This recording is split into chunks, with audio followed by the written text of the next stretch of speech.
The unknown citizen अर्थात् अज्ञात नागरिक भन्ने कविता चाहिँ W.H. औडेनले लेखेका हुन्।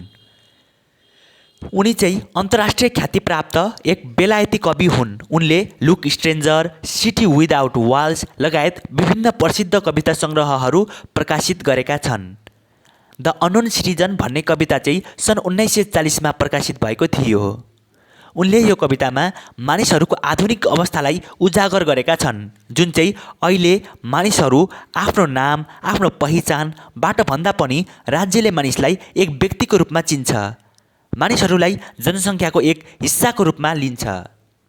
खास गरी यो कविताको मर्म बुझ्दाखेरि राज्यले आफ्ना नागरिकको कुन कुन कुराको तथ्याङ्क राखेको हुन्छ, के कुराको जानकारी लिएको हुन्छ, एउटा व्यक्तिसँग जोडिएका हरेक कुराहरू राज्यले कसरी रिपोर्ट गरिरहेको हुन्छ भनेर पनि देखाउन खोजिएको छ।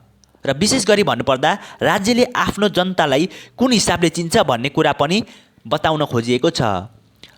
कविता सुरु हुनुभन्दा पहिला चाहिँ हामी यस्तो देख्न सक्छौँ, जसमा चाहिँ लेखेको छ कि 2JS/07M378 this marble monument is erected by the state, जसमा चाहिँ व्यक्तिको नाम लेख्नुपर्ने ठाउँमा चाहिँ JS/07M378 लेखेको छ र तल लेखेको छ कि यो सङ्गमरमरको स्मारक राज्यद्वारा निर्माण गरेको हो।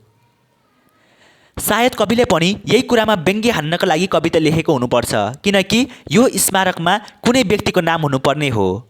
त्यसपछि मानिसले पनि थाहा पाउँथे कि कसको स्मारक हो। यहाँ त नम्बर लेखेको छ, यसको मतलब राज्यले आफ्ना सारा नागरिकहरूलाई एउटा विशेष नम्बर दिएको हुन्छ, जस्तो कि हाम्रो नागरिकतामा हुन्छ। राज्यको लागि हामी राज्यको कुल जनसङ्ख्यामध्ये एक सङ्ख्या मात्रै हौँ। यसो बुझ्दाखेरि कविले कुनै स्मारक देखेको हुनुपर्छ र त्यसमा नामको ठाउँमा राज्यद्वारा प्रदान गरिने एक विशेष नम्बर मात्र देखेपछि उनमा असन्तोष जाएको हुनुपर्छ। त्यसैले उनले यो कविता मार्फत राज्य र राज्य सञ्चालकहरूलाई व्यङ्ग्य हानेका छन्। अब कविता सुरु गरौँ। तथ्याङ्क ब्युरोको अनुसार उनी विरुद्ध कहिल्यै पनि कुनै उजुरी परेन, न त कुनै उजुरी पुलिसमा पर्यो न त उनी काम गर्ने ठाउँमा। उनको सबै तथ्याङ्क हेर्दा यो देखिन्छ कि उनलाई पुरानो जमानाको चलनमा रहेको शब्द सन्त अर्थात् उनलाई आधुनिक सन्त भन्दा कुनै फरक पर्दैन, जसलाई कुनै खराबपन नभएको व्यक्ति पनि भन्न सकिन्छ। उनले आफ्नो जीवनमा कहिल्यै पनि व्यक्तिगत स्वार्थका लागि केही काम गरेनन्। जे गर्थे समाजमा बस्ने पुरै मानिसको भलाइका लागि मात्रै गर्थे। उनले आफ्नो रिटायर नभएसम्म आफूले काम गर्ने फ्याक्ट्रीमा एक दिन पनि नछुटाई काम गरिरहे, सिवाय युद्धको समय बाहेक, र कहिल्यै आफ्नो कम्पनीद्वारा निकालिएनन् पनि। र उनले काम गर्ने फ्याक्ट्री फज मोटर्स इन्कर्पोरेसनका मालिकहरू पनि उनको कामप्रति सधैँ खुसी थिए। उनले तिर्नुपर्ने रकम सबै तिरे, जस्तो कि ऋण, ट्याक्स आदि। र राज्यका सामाजिक मनोविज्ञानकर्ताहरूले फेला पारेको रिपोर्ट अनुसार उनी आफ्ना साथीहरूप्रति मिलनसार थिए र आफ्ना साथीहरूसँग बसेर हल्का पिउन मन पराउँथे। र प्रेसको अनुसार उनी दैनिक एक खबर पत्रिका खरिद गर्दथे र जब उनी पत्रिकामा छापिएको विज्ञापनहरू हेर्दथे उनको हाउभाउमा कुनै परिवर्तन आउँदैनथ्यो। न्युजपेपरमा भएको विज्ञापन देख्दा उनको प्रतिक्रिया सामान्य नै हुन्थ्यो। उनले आफ्नो र आफ्नो सम्पत्तिहरू सबैको इन्सुरेन्स गराएका थिए। उनको हेल्थ कार्डले देखाएअनुसार उनी एकपटक हस्पिटल गएका थिए र निको भएर फर्किए।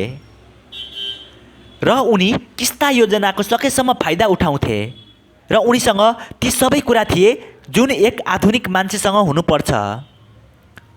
र उनलाई चिन्ने मानिसहरूको विचार र धारणा अनुसार जब देशमा शान्ति थियो उनी पनि शान्तिका अनुयायी थिए र जब युद्ध सुरु भयो उनी पनि युद्धमा भाग लिन गए।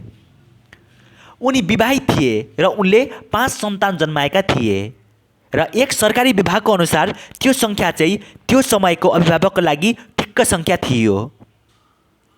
र शिक्षकहरूको रिपोर्ट अनुसार उनले आफ्ना छोराछोरीको पढाइमा कहिल्यै पनि कुनै प्रकारको हस्तक्षेप गरेनन्। र अन्तिममा छ was he free, was he happy? के उनी स्वतन्त्र थिए त? के उनी खुसी थिए त? उनले अरूको खुसी र स्वतन्त्रताको लागि धेरै योगदान दिए। उनले समाजका मानिसको खुसीका लागि काम गरे।